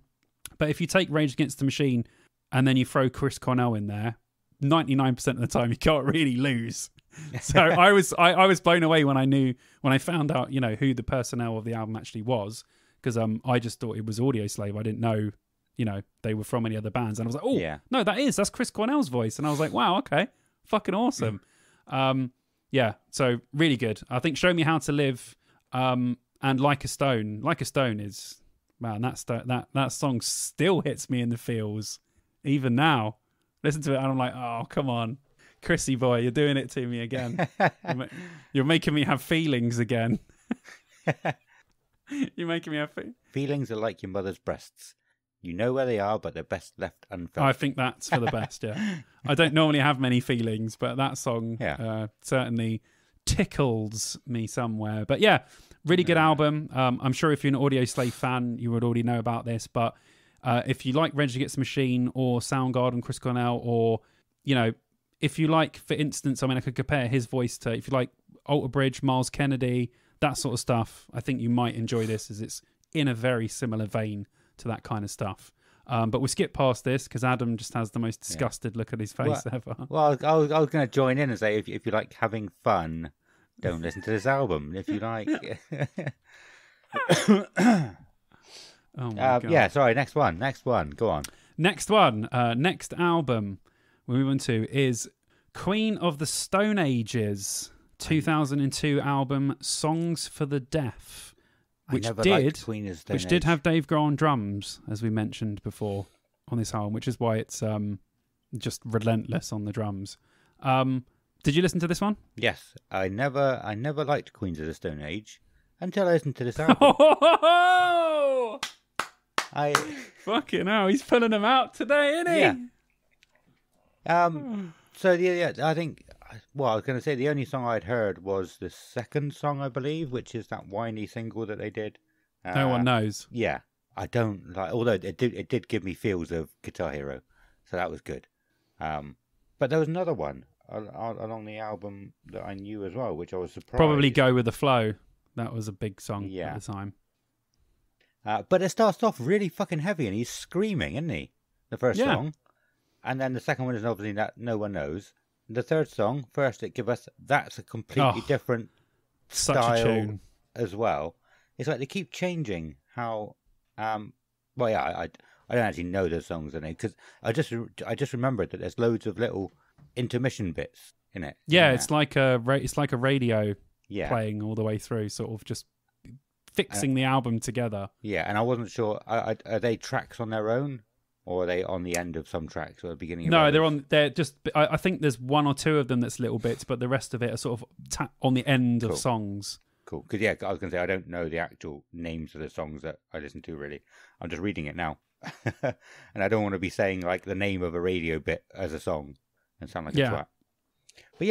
But I really got I'm stealing your thunder here because you're usually quite good. Sorry. I'm just going on and on and on. Go for it. You go. Go. I got real cold vibes from this album. Okay. Definitely like 2, 3, maybe 4 songs that could have been a Cold song. As a band, we've spoken about Cold before. We're both a fan of them back when they were around. But if I would say if you like this album, go and listen to Cold's Year of the Spider. I think you'll like it. Yeah, definitely. I can. Now that you've said that, I can definitely hear similarities between the two. And I think you're right. This album goes, and I think that's the hardest thing to do as a band is have an album that goes everywhere. Yeah, it's still you, but it's also loads of stuff. Yeah. Which this band are great at, and like I said, having Dave Grohl on the drums really doesn't do anyone any harm, because he's just so incredible. But I think that Josh Homme and the rest of the guys done a really excellent job. I mean, I would say Queens of the Stone Age fans would probably consider Rated R, which was the album before this, to probably be a better album. But I think Songs for Deaf, this is where Queens of the Stone Age really jumped out because the Musos knew about Rated R. I think in Metal Hammer and Kerrang in like 2000, Rated R was voted best album, but no one had a clue who Queens of the Stone Age were. Right. I think it was very like Muso thing. But this album is where they really stepped out into the light, and No One Knows was such a massive hit. Yeah. Go With the Flow was a huge hit as well, and they really sort of came out. And obviously having Dave Grohl, like I said before, drumming for you really doesn't hurt you in any way. So that would have got them much more excuse me, attention as well. But yeah, this is a really, Really, really great album. If you like any sort of alternative rock stuff, you know, there's a dazzle of metal in there. There's just everything in this album. It really is great. You Think I Ain't Worth a Dollar, but I Feel Like a Millionaire. Great song. No One Knows, great song. First to Give Us, great song. Song for the Dead, brilliant. And Go With the Flow. They're the songs that I would recommend you listening to. But I'm sure if you've been to any sort of rock club, you'll know No One Knows, because it still gets played in clubs to this day, and deservedly so. It's a great song, great album, bloody awesome. Shall we move on? Yes. And as I said before, with that Queens of the Stone Age one, again, it's second album, and that was a really good, strong second album. A lot of bands struggle with second albums. And again, we're talking about another second album here, which is Papa Roach's 2002, Love, Hate, Tragedy, all one word. That's very, it's not a new thing, people. Look at this. Oh, no. What? Well, you said about Saliva having an album in 2001 and 2002. So did Papa Roach, 2001 for Infest, 2002 for Love, Hate, Tragedy. I thought they did one a year for 4 years, but there's one in the middle of this, Potatoes for Christmas in 2003. I've never heard of this before. Oh yeah, that's you don't want to do that. It's not really a proper album. It's more of an EP. Yeah, but yeah, that's what it looked like to start with. But yeah, fuck that one. Love, Hate, Tragedy. Did you get a chance? I love this album. Oh, I didn't listen to it. Really? I didn't listen to it because I didn't get a chance to listen to it, and I saved it to last because I already knew it. I listened to it loads when it was first out, so I didn't actually get time to actually go back and listen to it this time round. But I mean, yeah, it's a fucking incredible album. Really good. I concur. Again, didn't get rave reviews at the time. I think this one took a real step away from the sort of rappy, real nu metal-y thing. This one adds sort of more rock elements into it than going for straight, rap metal, nu metal stuff. And I know that I said before, nu metal was really starting to grind on people at this time. A lot of the stuff still is very, very nu metal and of the time, but they started to add more stuff into it, and you can kind of see that Papa Roach. That's why Papa Roach I think have been one of the most consistent bands album-wise. Is they're never afraid to throw stuff in and to move away from stuff that has got stale. They haven't just gone, just like Linkin Park, for instance, like I always remember Mike Shinoda saying after the Meteora and they'd done Minutes to Midnight, which was a huge step away. They're like, because anyone can make Meteora now. Anyone can sound like Linkin Park. So we'll still sound like Linkin Park, but there'll be a load of other bands that will just sound like Linkin Park. So what's the point? So that's why Linkin Park changed so much from, the first album to the last album. But that's how you stay, relevant and, how you can keep evolving as a band. I think that's more interesting than sounding the same all the way through. And I think Papa Roach are one of the bands that have done that brilliantly all through their career. And this is sort of the first footstep away from, the one sound that actually got them really big in the first place. But yeah, there's some great songs in this album. Life's a Bullet Skate, Time and Time Again, Walking Through Barbed Wire, Born With Nothing, Die With Everything, that riff is absolutely killer. It's so good.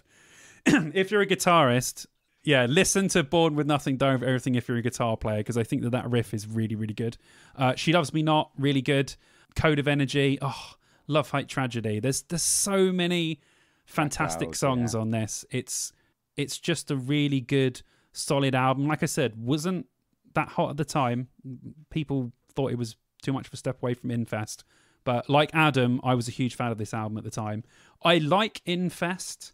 I think Infest might be a better album in hindsight, but I feel like, from my point of view, I like this album more.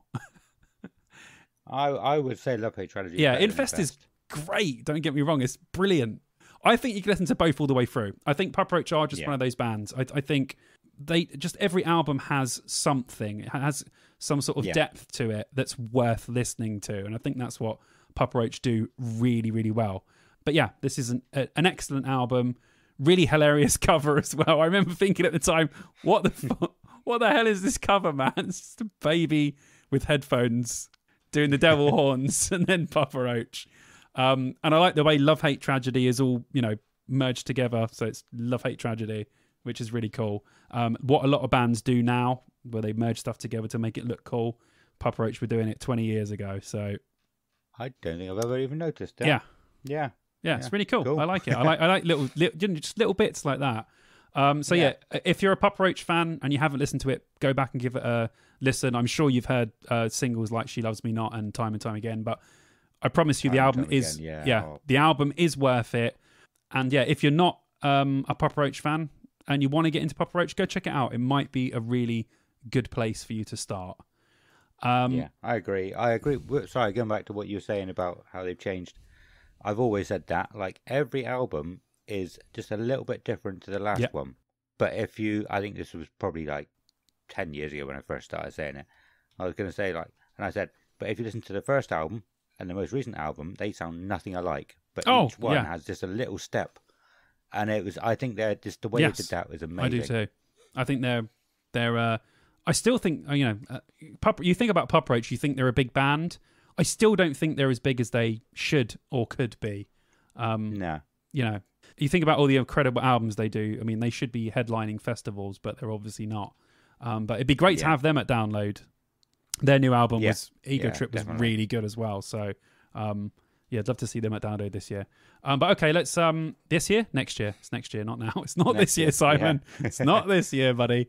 Okay, now let's talk about our final album of this discussion. And I'm sure it's an album that a lot of you will know. It is Finch's 2002 album, What It Is to Burn. Adam, did you listen? Did you listen at the time? Were you a fan, or is it your first time round? I listened to it, I think yesterday or the day before.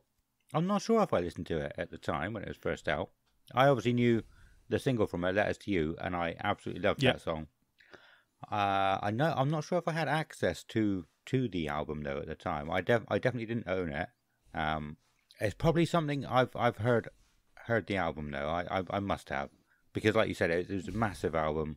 Everyone loved it at the time. As soon as I put it on, I was like, I forgot how good Finch Oh my were. God, amazing! Literally, what an absolute just a feel good band as well, aren't they? So overall, you so did you listen to it sort of new now, not knowing that many songs on it? Yeah. Wow. Although I don't know, it's weird. I like I said, I must have heard. You probably heard it subliminally at the time. People were listening to it, just in other people's cars or something like that, because I couldn't drive at this point, So I probably did hear it at the time. It's not something that stuck. I never fully got into them, but they were good. They were really good. Like I said, feel good band. I listened to the first few songs of the album, and I was saying to Kelly across the room, like, because I was doing a different thing to her. I was like, I forgot how good they were. It's such a good album. think this is very much a landmark album, because this is when emo, and I know they're not a full emo band, but they do have huge emo elements to them. It's like Glassjaw. If Glassjaw done emo, that's essentially what Finch are. But this is when emo started to creep in. And, after this, Alexis on Fire, My Chemical Romance, all of this stuff started to get to where it should be. And in the next couple of years, emo took over the scene completely. But this is when you first started to see, like I'm saying, that transition away from the new metal and other stuff starting to creep in. The metalcore, Killswitch was starting to creep in. The Finch sort of emo core stuff was starting to sort of worm its way through the sort of new metal dust and into, what was going to come next. And I think that this was one of those albums. This was a real look into the future to where the actual music scene was actually going to go. And overall, it's still now an absolutely fantastic sounding. The production's great, songs are fantastic, vocals on this album are absolutely unreal even to this day. One thing I did hear about Finch at the time, and I don't know if it's true, but apparently they were really, really shocking live. Really? I never heard If that. anyone listening ever got to see Finch, please tell us if they were bad, because I heard they were bad, but then when I heard them on YouTube, they sounded really good. So I never knew, was there some middle ground, or was it like they just done loads of bad gigs and then they got good, or did they get good and then never, I don't know what happened. But I think, talking about the second album thing, obviously this was Finch's, I'm not sure if, I know this was their first major album, don't know if they had any before, but they never quite reached the heights of this album again. And I know that their second album, Bite Marks and Bloodstains, is good, but I think that after this, they really struggled to sort of just catch on from the fire that was this album. In fact, like an exact opposite of Papa Roach, where you know, you try and push and go, and obviously, you know, it probably just didn't work out, or, you know, sometimes labels don't push albums, and you never know behind the scenes what could have happened. But if you were just to take a snapshot of this album, I mean, it's a wow album, it really is. And there'll probably be people now, you know, young people that probably have no idea who Finch are or what this album is. Fuck off, yeah. No, you're right. And I don't know, you know, I don't know. Would an 18-year-old, and you know, everyone's musical taste is different, but I'm just saying, if you take say a new 18-year-old or 16 or whatever sort of teenage age that's just got into sort of, you know, heavy-ish music, would they listen to this and think that it was good? I don't know. Yeah. I honestly couldn't tell you if they would think that this is good. Like, I really don't know. That is a really interesting question. Yeah, really interesting like, to say. Would they? Do they even know who Glassjaw is? Probably not. Do we have any? Yeah, if we have any younger listeners, it would be awesome to hear from you, actually, and to hear if you know who Finch are, because looking at their albums, then they've done like 3 albums. Let's go for 2002 was What Is to Burn. Say Hello to Sunshine in 2005. And then not another album until 2014, and they did What It Is to Burn X. Is that a new album, or is that... No, it's a live album. So they only did 3 albums. But this was a massive, massive album at the time. Yes, huge. It was. They were massive. They were huge. Yeah, really, really big. Who did you see at... where was it? It's the Boring Band. The Boring... Oh, Jimmy Eat World. Jimmy Eat World. Or Jimmy Eat Boring, as I referred to them. Yeah. See, I would put Finch in the same sort of level as Jimmy Eat World, and they obviously carried on, and they're still headlining festivals. Yeah. If not be very boringly, but yeah, they are still headlining festivals. Yeah, very, very boring. I was nearly asleep after the first couple of songs. But yeah, no, I get what you mean totally. If you were to go back to the time and listen to this, I would have genuinely told you that I think that Finch would have gone on to be a very big band, just through the sort of songwriting, the songs, and the overall quality of this album. Say Hello to the Sunshine is Say Hello to Sunshine. Yeah, Say Hello to Sunshine is good. I feel like they waited a long time there. I mean, 3 years is a long time to not do it. I know you've got to tour it and you've got to do all that stuff. I feel like they just didn't grab hold of the fire from this album. I think they probably leached off of it too long, rather than jumping on and trying to boost themselves from it, because I cannot understate how huge this album was. Like, this was a massive album at the time. It really was huge. Everyone I know had this album. Everyone I know listened to this album. So it's hard to feel like, it's hard to think that bands like this didn't go on to do bigger and better things, because at the time I was really hoping that they would, but obviously it didn't work out. But as a snapshot from 2002, and even now, this album really holds up even 20 years later. This is a really good emo/emo-core album, and the beginning of a genre of music that would eventually completely surpass all the stuff that came before it. So, yeah, I mean, I would recommend from this album, New Beginnings, Letters to You, Awake, Stay With Me. Oh, Stay With Me, so good. 3 Simple Words, and, of course, What It Is to Burn, which is an incredible, incredible song. That's it. Yeah. Go and listen to Finch, because more people should be listening to this band. Yeah. 20 years later.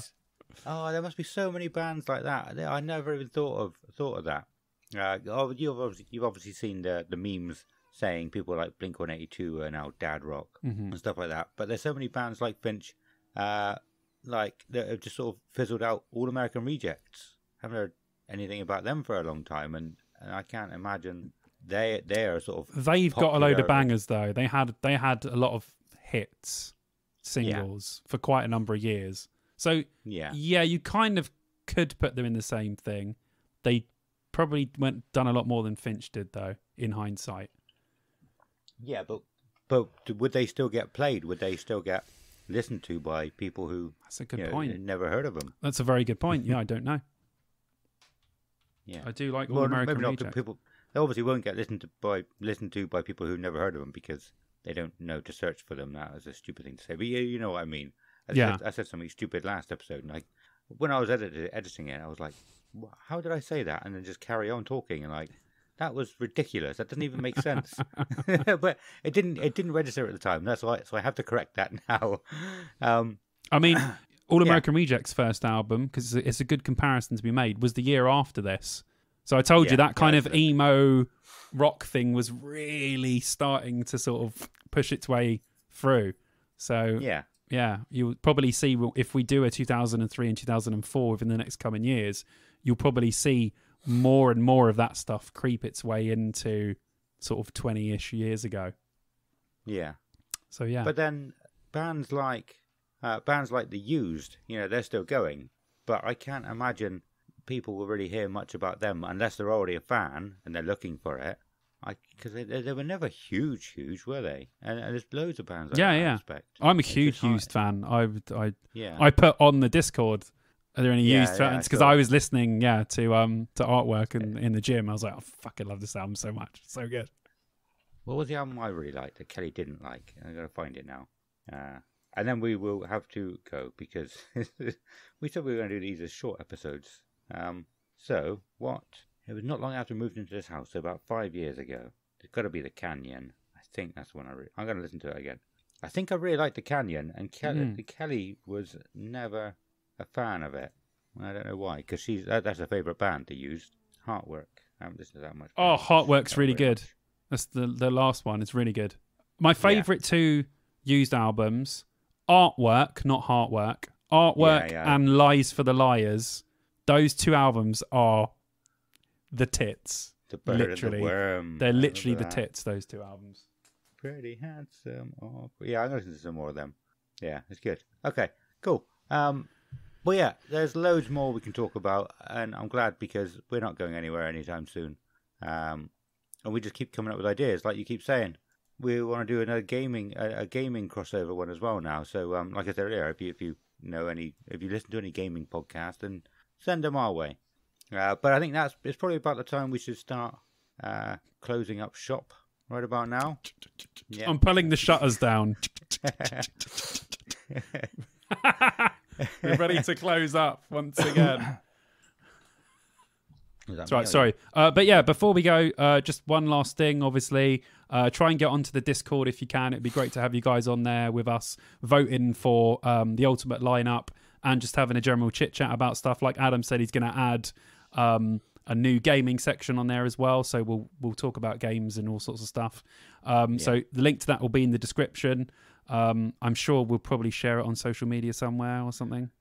Yes. Yeah, we'll do that. Yeah. But as well, come holler at us on all the, Facebook, Insta, Twitter. Come and help us out. Likes, shares.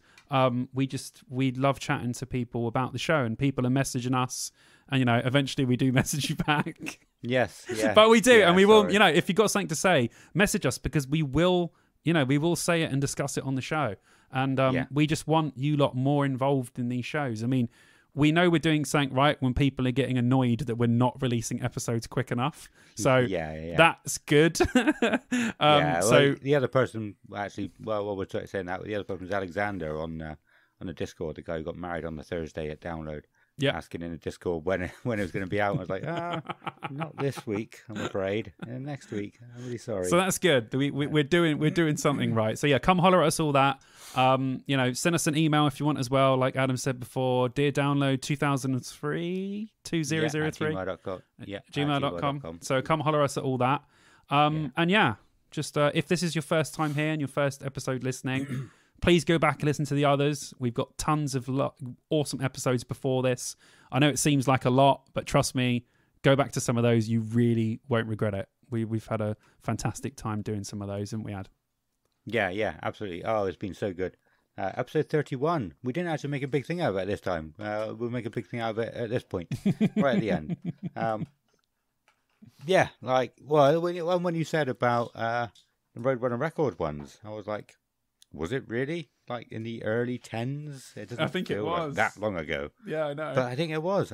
Like 10 or 11 or something like that. It's ridiculous. So, yeah, we're having a blast doing this. Like Simon said, come and join us on all the social medias, Discord, anything you want. Shout at us, tell us what we're doing wrong, tell us what we're doing right. Yeah, but we should go now. And I loved it. We should go now. I think that is very correct. We should go now. Because we're both starting to get a bit giddy, and the episode will just go on forever if we're like this. Yeah. Next episode, we are doing albums that turn 10 years old. And so the plan was to do shorter episodes and do one a week instead of one every 2 weeks. We haven't done short episodes. So, probably be in 2 weeks' time, yeah? Or I don't know if you want to record next week as well. Yeah, whatever. Don't mind. Shall I give people a quick little tease of what we've got coming up next week? Just mention some bands. Okay, so bands. 3 Days Grace, Deftones, Shinedown, Linkin Park. That's all I'm going to say. I will say nay more than that. So that's albums turning 10 years old, so that will be 2012, and that's what we'll be talking about on the next episode. Yeah, let's say 2 weeks, because we've done these in 2 weeks. 2 weeks time. Yep. Because you've got enough content in here to keep you going. if you get to the end of it, just start it again. Yeah, that's it. Just keep going back, man. Yeah. Excellent. Well, thank you for listening. This has been great. I would love talking about music. It's just, I can't explain it. I can't explain it anymore. Going through these albums has been awesome. Yes. So I can't wait to the next one as well. We got to go, so that is goodbye from Simon. Goodbye. And goodbye from me. Goodbye.